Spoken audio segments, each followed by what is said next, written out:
Where the sport's going, it's going in the right direction. And for too many people that are saying, oh, well, money's going to kill it. No, it's just giving us more and more recognition. It's giving us more of a leg to stand on, and it's getting us a lot more respect all over the country and all over the world.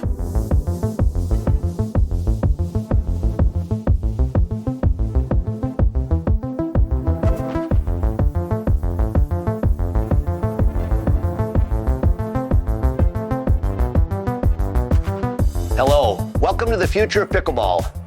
We're going to have a lot of fun today. One of the things that we do on this podcast is we reach out to the movers and shakers in the sport, the people that are really making it move. Today I've got Dominic Catalano with me.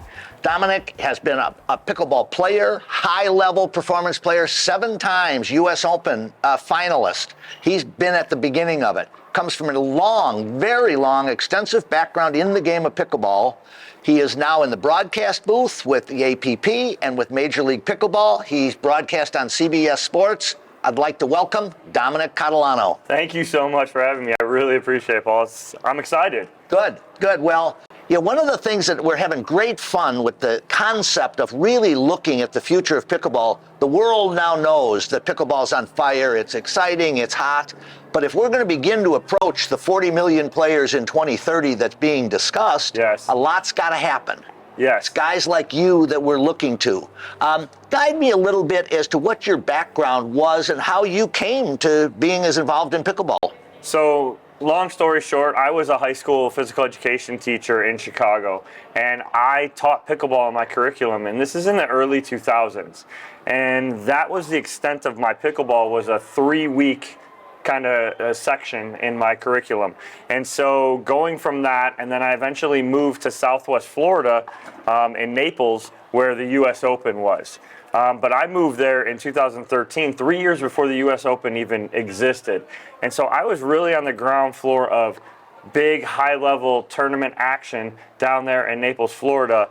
And then eventually, kind of worked with as a athletic director for Parks and Recreation in Collier County, and then started pickleball at one of my parks, and then eventually started teaching pickleball full-time in 2014. So I've been full-time in pickleball for 8 years now. Very nice, very nice. Now, with what you've done in pickleball, in the broadcasting space, how did you segue into broadcasting? It was kind of funny. I was at the Beer City Open 4 years ago, or 3 years ago. That's in Michigan, right? Yes, in Michigan. And Eddie and Webby, who pickleball players know, they do a podcast. They started doing some live streaming at Beer City Open.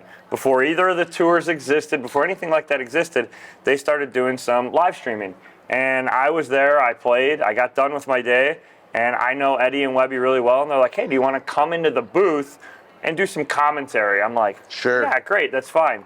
And so I did commentary with them for the last 2 days of the tournament, and I really loved it. And I had a really good time with it. I'm a teacher, a coach in general, so I have no problem talking, so that wasn't an issue. But then I also like the intricacies of the game and letting the people at home know what's going on. And so it kind of fell into that. And then from there, I met Ken Herman, the CEO of the APP Tour, and he's like, I got a seat available for you for our live streams and for all of our TV stuff. And I fell into it that way, and then went from there to Justin Maloof with USA Pickleball, to Steve Kuhn at MLP, and so it's just kind of snowballed for me, and I'm really looking in 2023 to be commentating full-time. Well, it really is fun hearing you and seeing you. Mostly we hear you. We don't see you an awful lot. I have a face for I have a face for it. Put me behind the camera. But your analysis and your grasp of what elite level players is doing and the nuance and subtlety, to me, that's what commentating is about. Is all the rest of it is fun. You got a great baritone when you decide to crank them up. So that's fun. But it is really cool to see that way.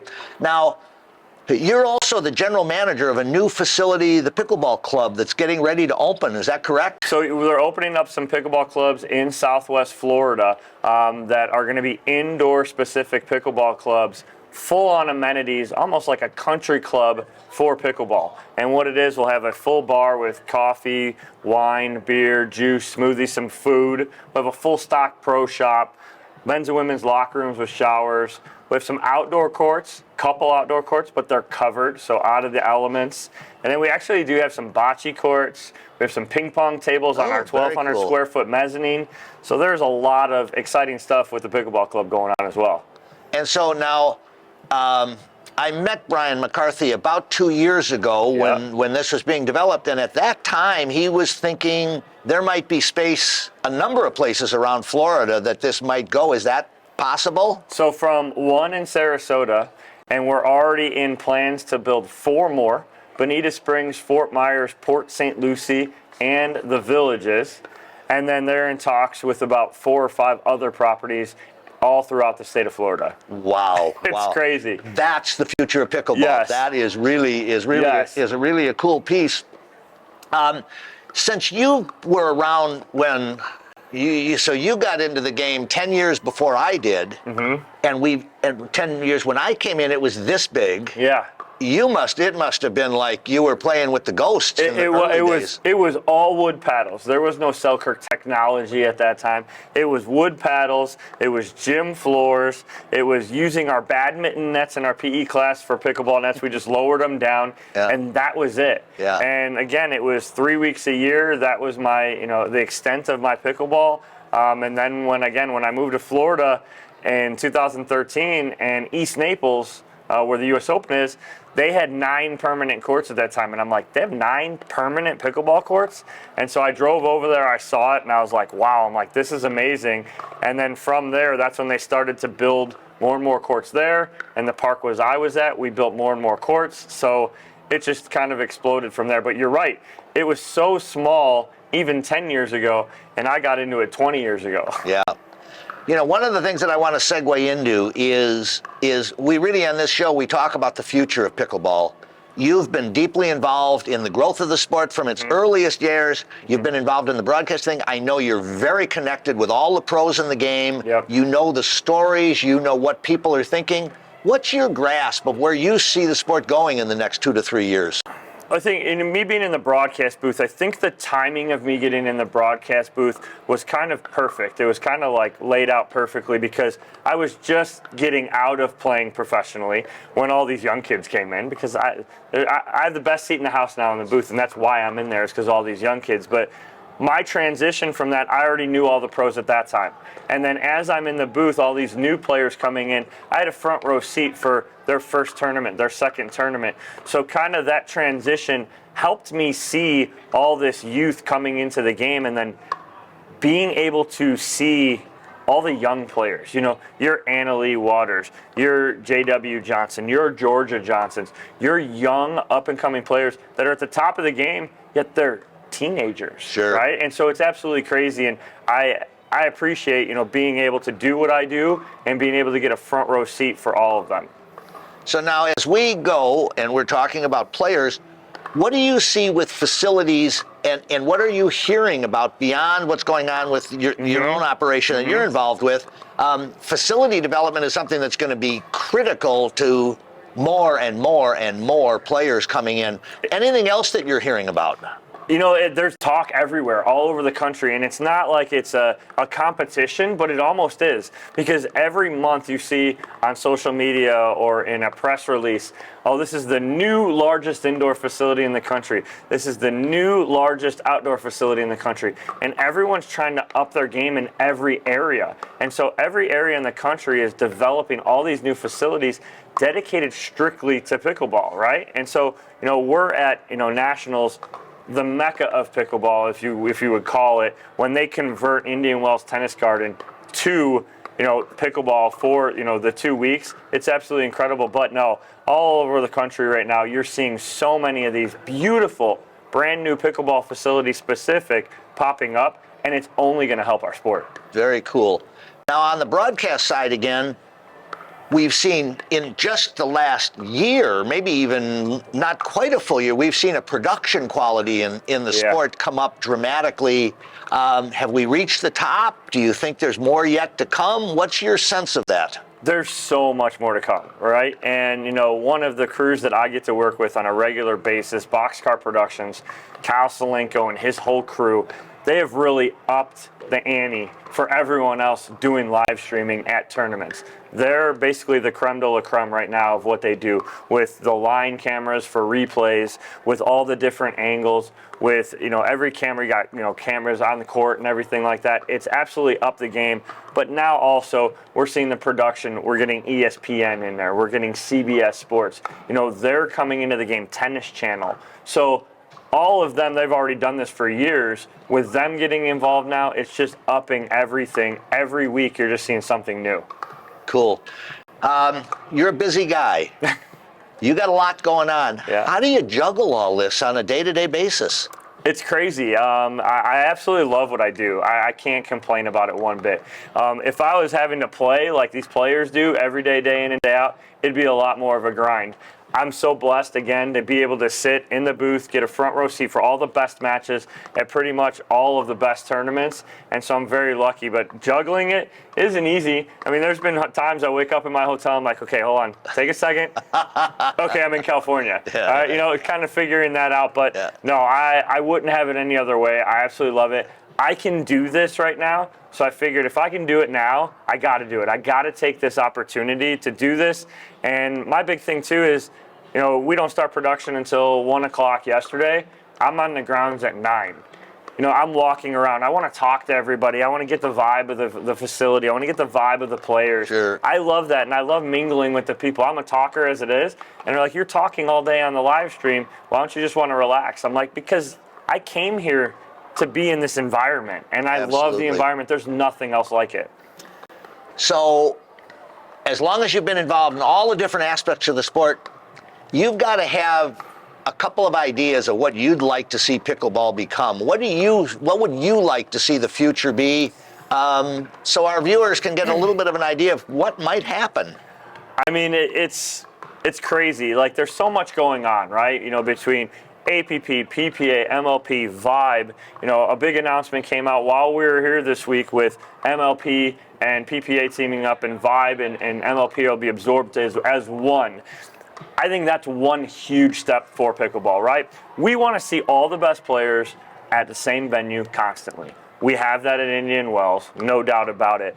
But we need to kind of find that happy medium. And so the future of the sport, it's just getting bigger and bigger. I think everybody kind of is looking for where's their lane, right? Well, is there a lane for, like MLP came up with minor league pickleball. I have so many thought processes about that because I come from baseball, minor league baseball, and thinking of, okay, well, we have major league pickleball. Well, those major league pickleball teams should have a minor league team. It should be affiliated a little closer. And so I have a lot of ideas with that too.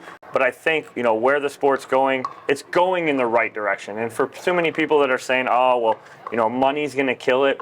No, it's just giving us more and more recognition. It's giving us more of a leg to stand on. And it's getting us a lot more respect all over the country and all over the world. Cool. So, on that order of the growth of it, we've been talking quite a bit about the pro game because you commentate in the pro game. But you're also, you've lived in the mainstream of people coming in, entering, touching the game for the first time. Do you see the continued growth coming in that broad stream of regular folks wanting to get in and have fun and have a good time in this game? Absolutely. And when I first started teaching in 2014, I would have a beginner clinic once a week. Every Wednesday at 1 o'clock at a beginner clinic. And it was a beginner clinic to teach them the rules of pickleball, the game, and then have them go out and play. And this is in Naples, Florida in 2014. Every Wednesday for about a year and a half, that class had 12 to 30 people in it. Those were 12 to 30 new people every week. And I'm like, after about 6 months, I'm like, where are all you guys coming from? I'm like, I have no idea. I thought I would have taught everyone in the city of Naples by now, but I didn't. And that kind of growth is great. But what's great about pickleball is that I taught so many people, and I have players of mine, that came into pickleball, no athletic background. Meaning they didn't play any organized sports, anything. They had some athletic ability, came in, pickleball is now their sport. And so you see that every single day because of the simplicity of what pickleball is and how easy it is to learn, how easy it is to play. There's nothing better than that. I have students that are in their 90s. Students that I teach once a week, they come and do an hour lesson with me. They're 90 years old. Tell me any other sport that I have Yeah. two 90-year-olds, a husband and wife, coming and taking a lesson from me. Now, they're not going to go win a national championship against Ben Johns and Annalee Waters, but they're going to come out there, they're going to stay active, they're going to, change their lifestyle. Sure. And you know what? I'm sorry, but they're going to live longer too. Yeah. So now, as we're wrapping this up, there's a really critical question. Okay. When are we going to see you on the court again? Oh, gosh. Let's see, I'm 44, so senior pro is not for another 6 years. So until then, it's going to be tough, and that's what, but that's one of my favorite things is everyone's like, well, you stop playing, and does it bother you? As an athlete, yes, it bothers me. Do I get my rec games in when I'm here? Absolutely. I get here early, I'll stay here late, I'll play my rec games, I'll have some fun. But to compete at that kind of level is insane. And that's why I say, Chad Edwards and I, we're in the booth and we're going, yeah, that's why we're in the booth now. Because, we used to be playing pro 4 years ago, but now it's like, I'm not going to make my donation to those young guys. All right, so I should mark my calendar for 2028. 2028. All right, Dominic Catalano will coming back. His launch into senior pro. I'll have my 2 new knees by then, and we'll be ready to go. Very cool. I told you we were going to have fun today. This has been a gas. What a fun interview. Thank you, Thank you, Dominic. sir. I sure appreciate enjoyed it. You bet. Absolutely.